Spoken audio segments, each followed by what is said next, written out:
Hey, what is going on, my friends? I have finally finished Ghost of Yotei. I have 100% this game. I have the platinum in it. So I think I've got a pretty good idea where this game sits as the sequel to Ghost of Tsushima and if it really lived up to being a sequel for that game. Because I have the first game held in high regard. So let's talk about it. First off, let's talk about the story. I love Ghost of Tsushima's story a ton. I felt it was a wonderful experience and stood as my favorite part of that game, even though the actual game itself was very, very good. I enjoyed exploring the world, I had combat, but that story really brought me in with Jin's internal struggle between shinobi and remaining samurai and his choices throughout it that reflected him leaning one way or another. Here in Ghost of Yotei, this story is much more straightforward. It's a much simpler story, especially for like the first half of the game, and that can be a positive or a negative depending on who you are.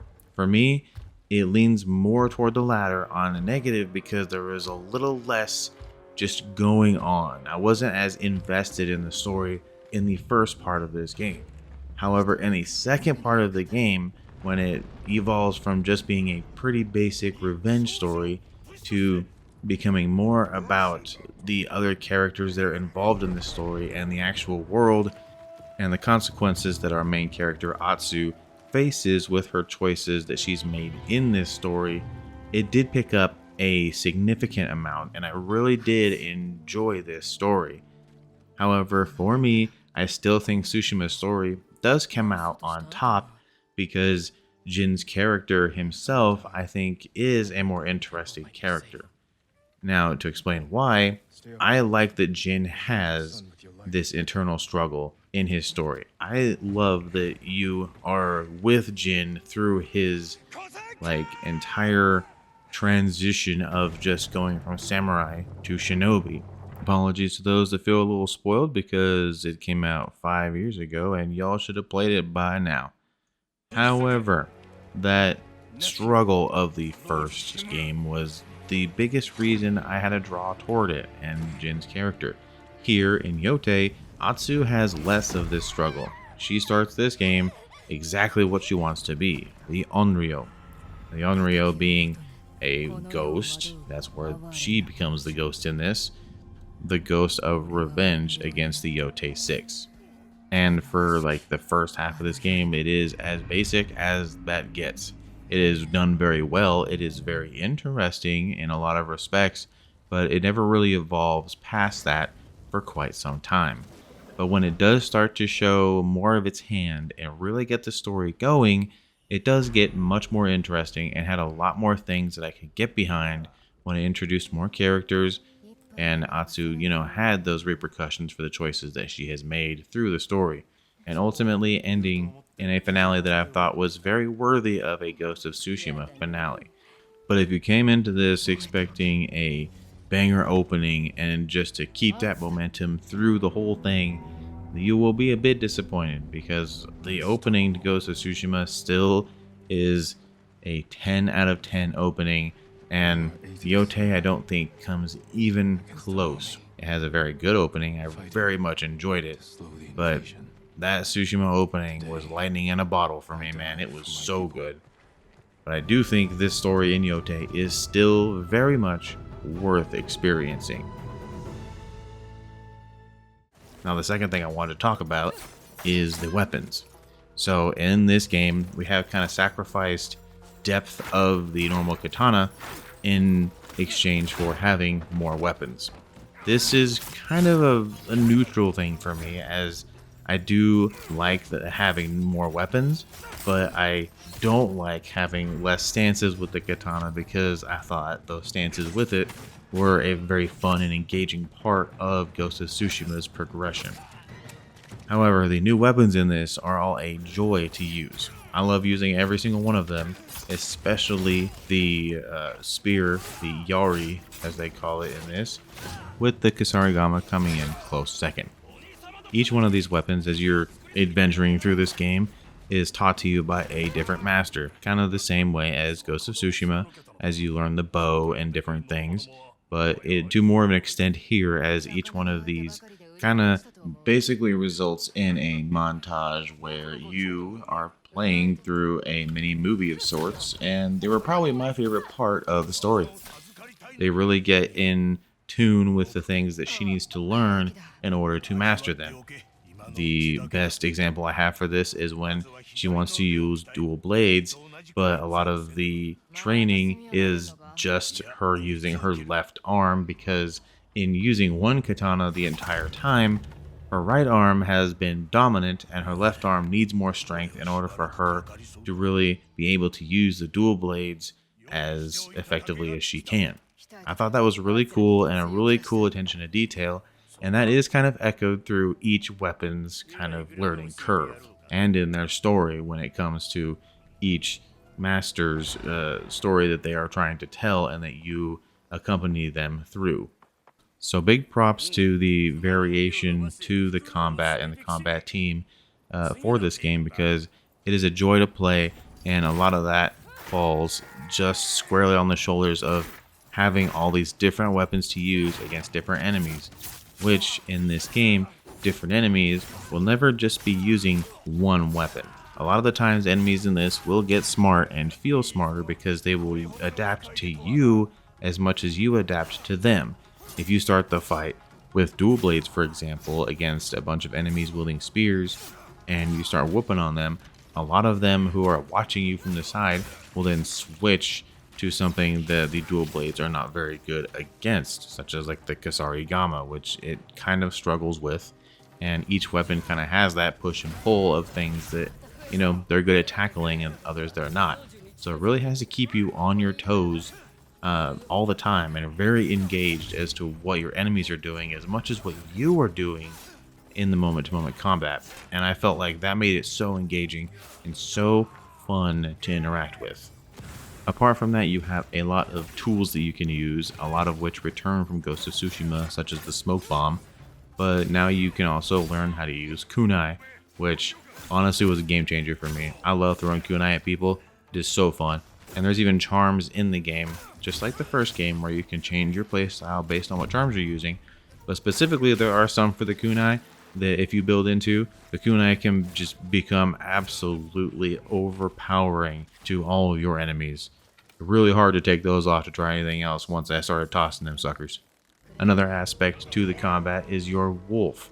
Now, the wolf companion is shown a lot in a lot of the promotional material. Aside from being in the story for very specific reasons, I won't spoil that here, try not to spoil at all. Your wolf is not your pet. It does not stay with you all the time. But the more you play and the more you find these wolf dens around the open world to get more upgrades into its own skill tree, the wolf will show up more and more to help you during certain situations. And you will have different means of summoning the wolf to become your temporary companion to fight in different battles. And I really like this aspect, as the wolf really had its own little kind of storyline, which was tied to the progression of how much you really put into seeking these out and how much you really use the wolf. Very cool. I enjoyed that a lot. But on speaking of finding the wolf dens and upgrading him, that open world that you are traversing to find them is an absolute joy and probably one of my favorite things about this game. I love the open world here. It is a joy to explore. And one of the biggest reasons it's so fun to explore is because it feels like everything leads you to something else.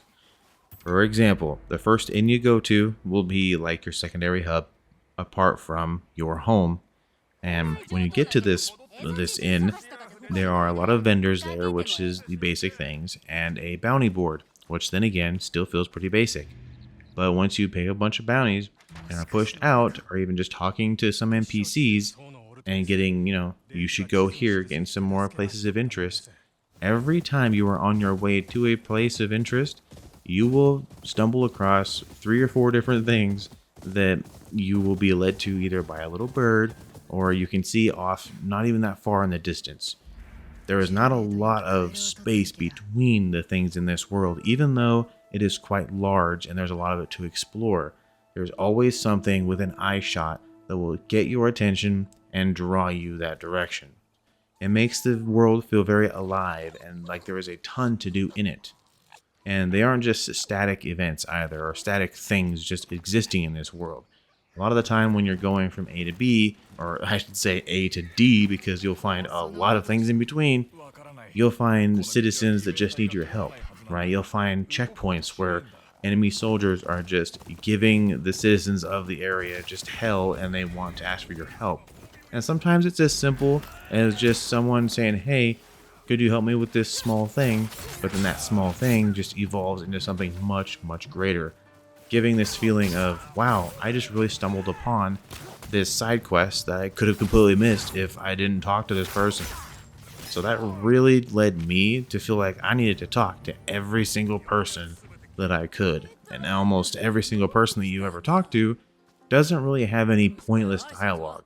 They all lead you somewhere or tell you that something is someplace. And a lot of the time this comes in the form of these map fragments, which, can be bought from a cartographer in some areas.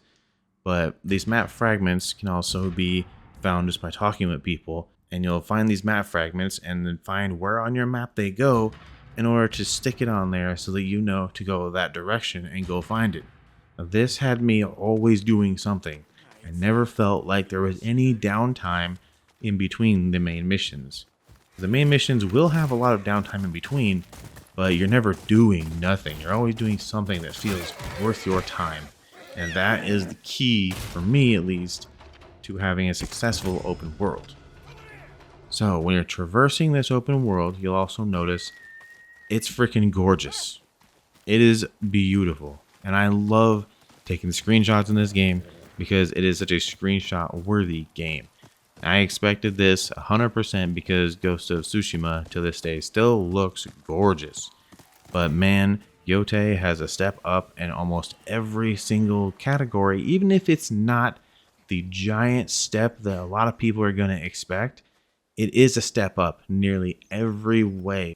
Now, I played this on the PlayStation 5 Pro, and on the PlayStation 5 Pro, you get more visual options, such as the Ray Tracing Pro mode, which is upscaled using the PlayStation's PSSR to use ray tracing.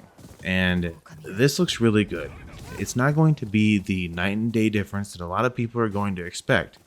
However, if you know what it's doing, this really grounds the game in a whole new way. Because this ray tracing isn't like ray trace reflections, it's not global illumination, the lighting is largely the same for every mode. However, the ambient occlusion that it adds, and that's like, the God rays coming down and the light reflecting off of things such as bounced lighting, really make a difference in a lot of scenes, more so than you may realize in moment to moment. So when switching back and forth, I could see the bounce lighting from, inside of a house coming in from a door, going up onto the opposite wall. It looks like all of the furniture, all of the clutter in the area is more grounded with accurate shadows on the bottom of everything, including like the pottery, the bodies, the leaves on the ground, which are all, their own objects and all flow with the character as you move between them. It's all so gorgeous to look at, and it works and runs beautifully. Only in one area towards the end of the game, when a lot of particles and effects and rain and stuff were all going at once, did I actually see my frames kind of dip a little bit and have some spikes and stutters here and there. But that was like a flash in the pan. This thing ran so smoothly, especially for having the ray tracing mode on, which I kind of expected to be dropping my resolution to a point where the picture would look really grainy and kind of blurry, but it managed to stay looking sharp the whole time, which was a wonder, and I can't wait to see how this looks on PC.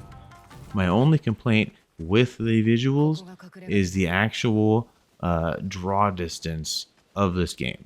The draw distance is very, very close, and once you notice it, it is hard to unsee.